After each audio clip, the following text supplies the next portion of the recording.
Hello. Hi.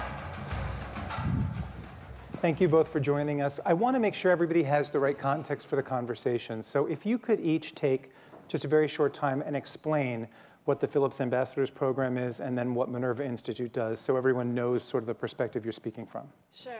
For the last 12 years, we've worked on developing a study abroad program that sends students to Asia. And it's unique in three ways. We have a scholarship piece to it. We have a dedicated professor and a course that is a credit grading course. And then we ask of the students on their return to do a service project, to give back, because not everyone can go to Asia. The unique piece about this as well is that these students are not going to the same place. They have up to 60 countries to choose, 60 programs to choose from in Asia. And so the beauty of this has been the interaction of creating a community of students all over Asia at a semester or a summer, communicating in a virtual classroom with some preparation before they leave and after they come back with Saturday retreats. So we've kind of tweaked it over 12 years and learned a lot. We still have a lot of tweaking to do. But, and these are all UNC Chapel Hill students, right? These are undergraduates at UNC. We send up to 30 students a year. We have one graduate student, and we have one Duke student that is allowed to You let a Duke apply. student in. Well, if you read my bio, you might know where my alma mater is. You're a portrait of bipartisan cooperation for all of us. We are. This is shared governance. But, and Bob, for the folks who haven't heard about Minerva, tell them about this really fascinating experiment in higher ed. Right, so Minerva is a residential undergraduate program, relatively small. Students come to San Francisco for their foundational year, and the curriculum is probably the most innovative thing about it. A professor by the name of Stephen Coslin, who's a well-known expert in cognitive psychology, how people learn, organized the curriculum. And then after that first year, they go to a different international city each semester for the next 3 years. So by the time they're done, they've gone to 7 countries. And in each location, we have relationships with not-for-profits, business, political leaders, and the program is to help them take what they've learned in the classroom and apply it in each one of these locations. So, I mean, both of you in different ways are in the business, so to speak, of getting students, American students, out into the world. And I doubt anyone in this audience would quibble with the benefit of that. Do you think now, meaning 2018, the world as it is today, that is more important to do for students and with students than ever? Yes. Why? Because it is. Look, could you expound just a little?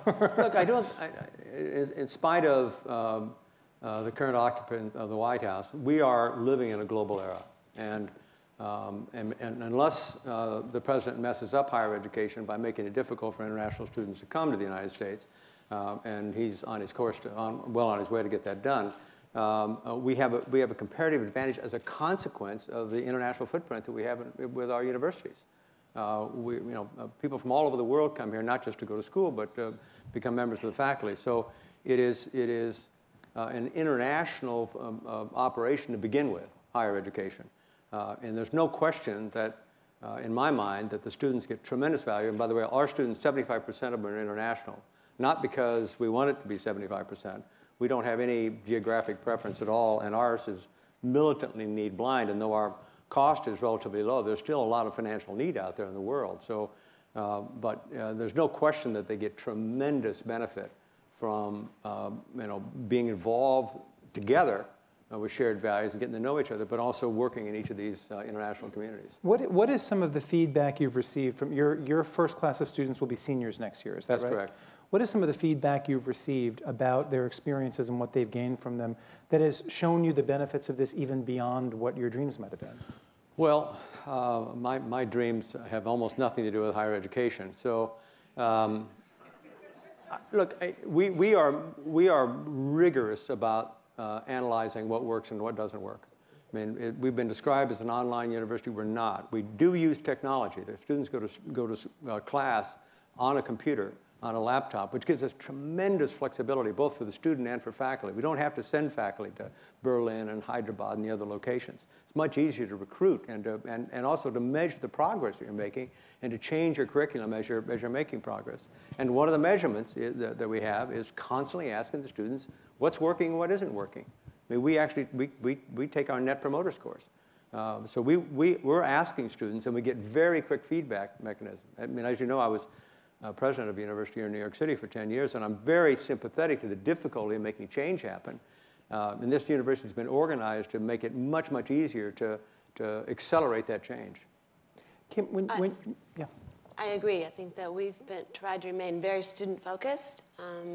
In our 12 years, we've tweaked a lot. We've changed the curriculum 3 or 4 times.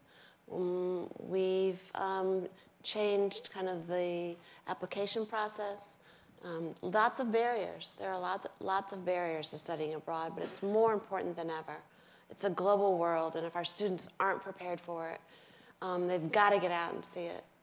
And the barriers to getting out are troublesome, and thinking a lot about that. And what they say they like is they travel together, they get to know each other, they work together as a group. They're acquiring friendships that'll last a lifetime. So it's the same sort of thing that you get in any residential program, except this is a little more intense because of the size of it and because of the demands on the students to actually work and get involved and apply what they've learned in the classroom.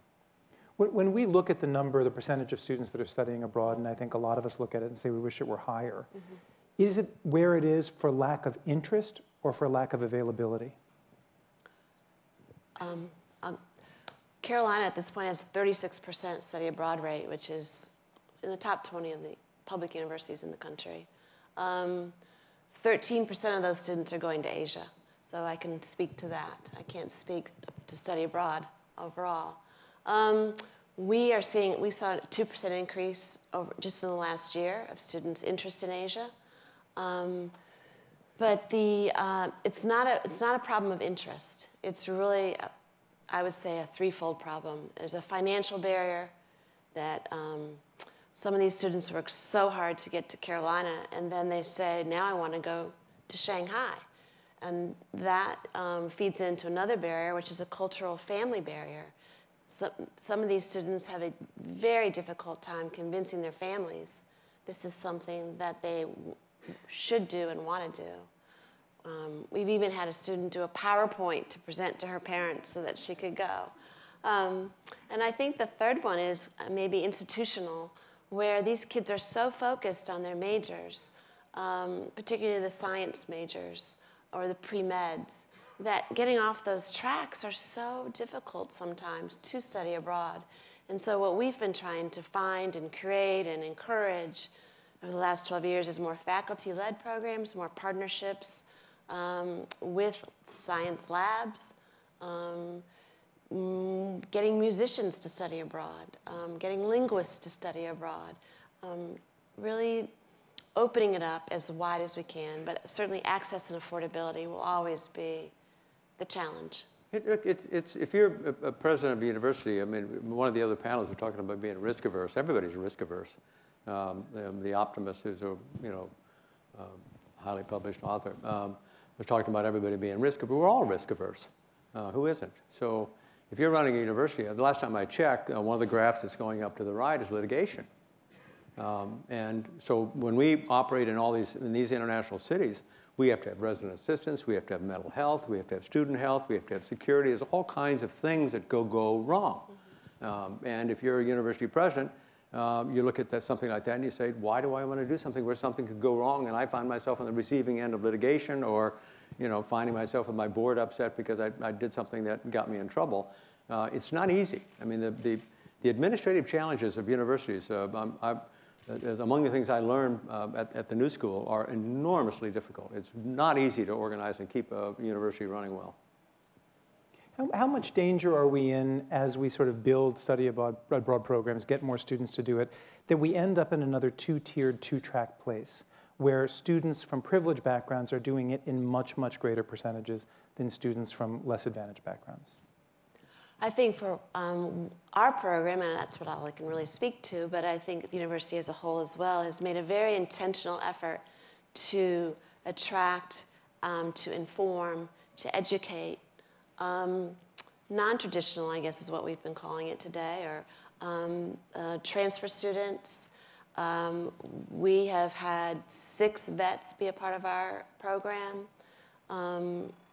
We have encouraged that and educated that by also providing them with, not wraparound services, but actual like a day of orientation on Saturdays and coming from 9 until 5.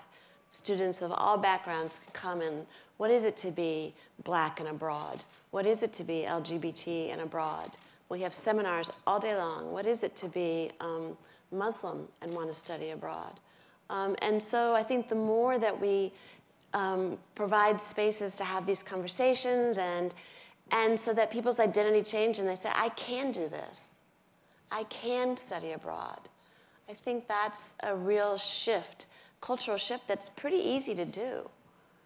Yeah, I agree with that. I think it's unlikely you'd find anybody who's had a study abroad or been a part of the Minerva program that said the international experience wasn't good.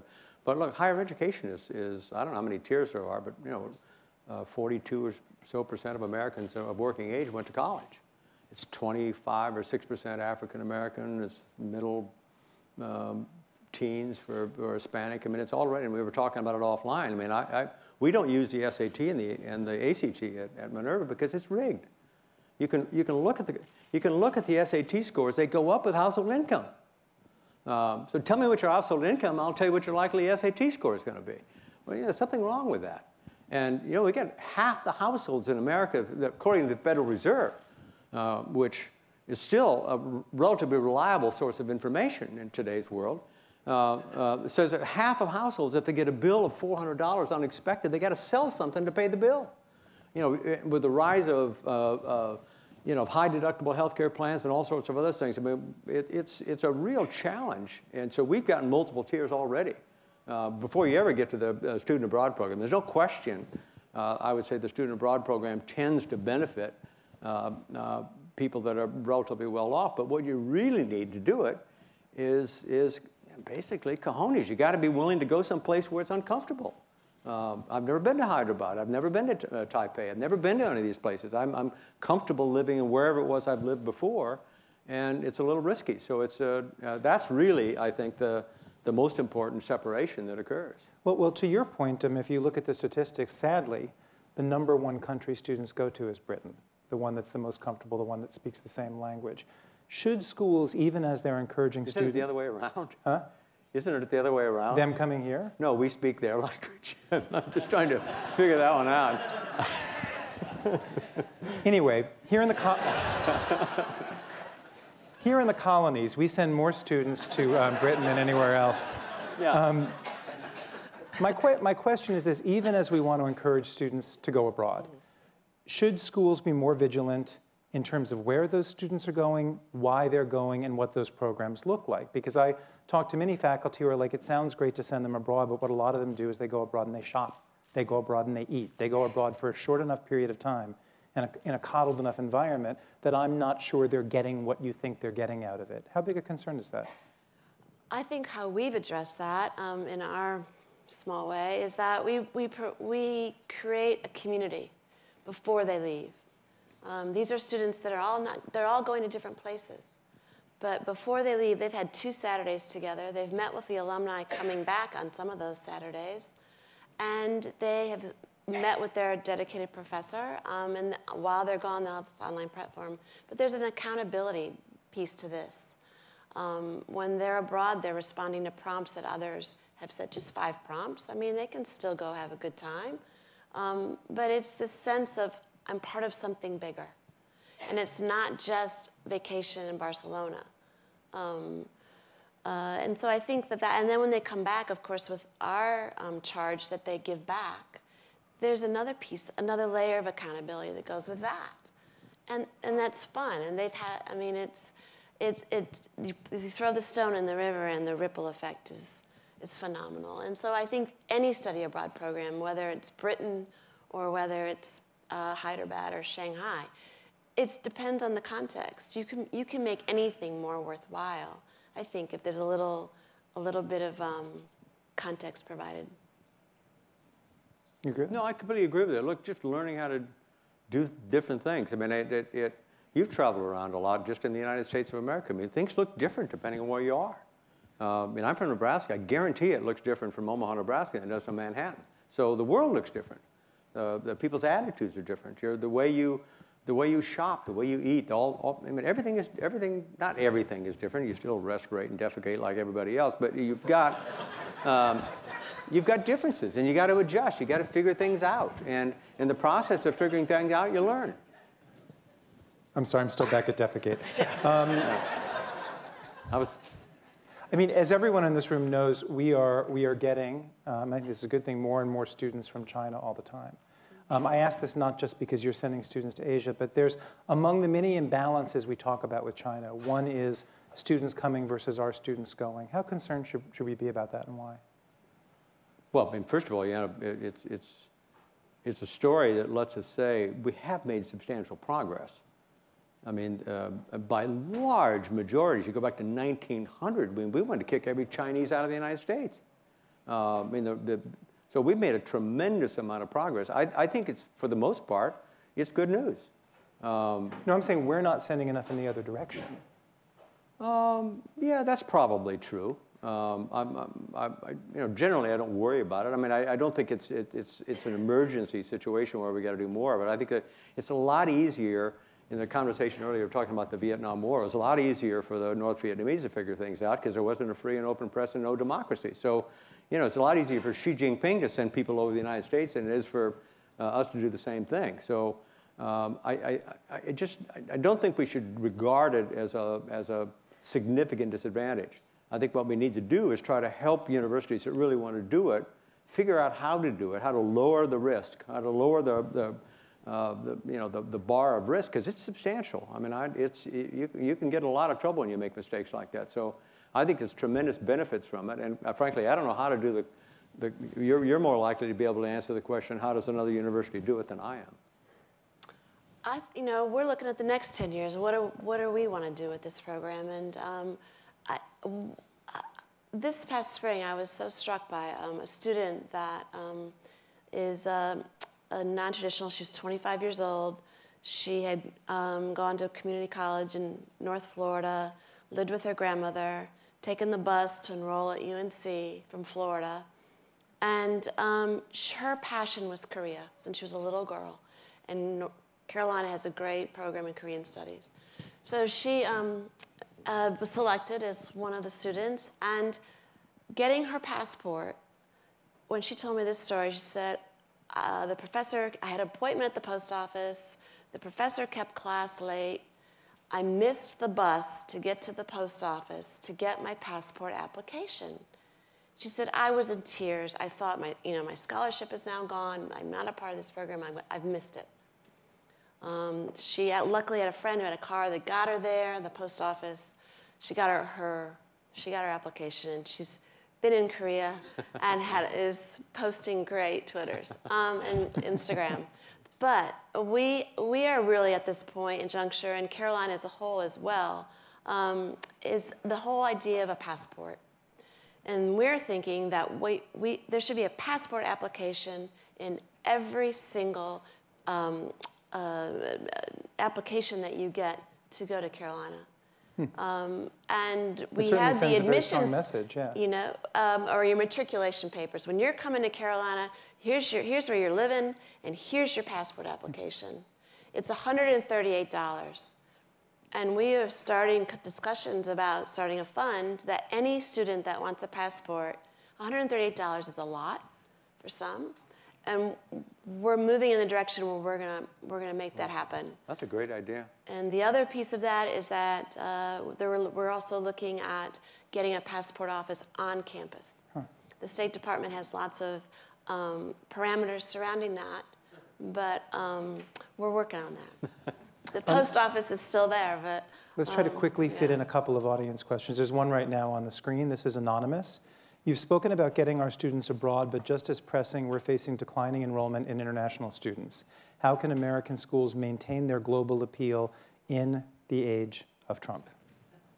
Well, I think, first of all, it's a very good question. But look, we have a comparative advantage in higher education. There are universities outside the United States that rank right up with our best, but we have a comparative advantage, in part because it's a combination of decentralized not-for-profits and publics, and because of a significant amount of public investment that's been made, and lots of international students want to come here. So I think what you have to really do is just make an argument. And it's not just students, it's faculty as well. In some cases, the faculty are a bigger problem for us. So you just have to strenuously make an argument to Ralph Reed and say, Ralph, this is a problem. The guy that you support is creating a problem. I have no access to Donald Trump, but you do. So the next time you're talking to him, tell him that this is creating a problem for us. He's a good listener, I hear. That's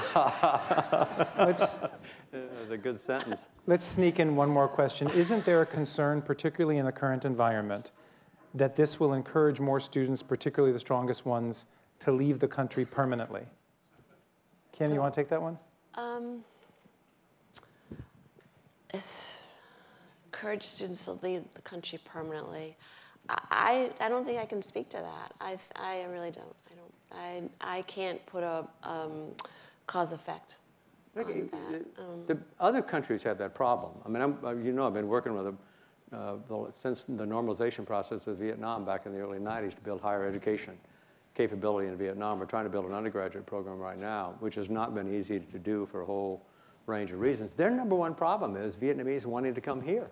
So the problem isn't, for me, worrying about our students saying, I'm going to permanently go someplace. I think that's a fear that's may have some legitimacy, but I wouldn't worry about it. I'd push that to the side. I think the more we can get our young people to feel comfortable saying, I'm going to go overseas and have an experience, I'm not afraid to work, the more that happens, I think the better off we're going to be with our own policies, but also with the development of our people. Thank you both very much for your time and your thoughts. Thank you all.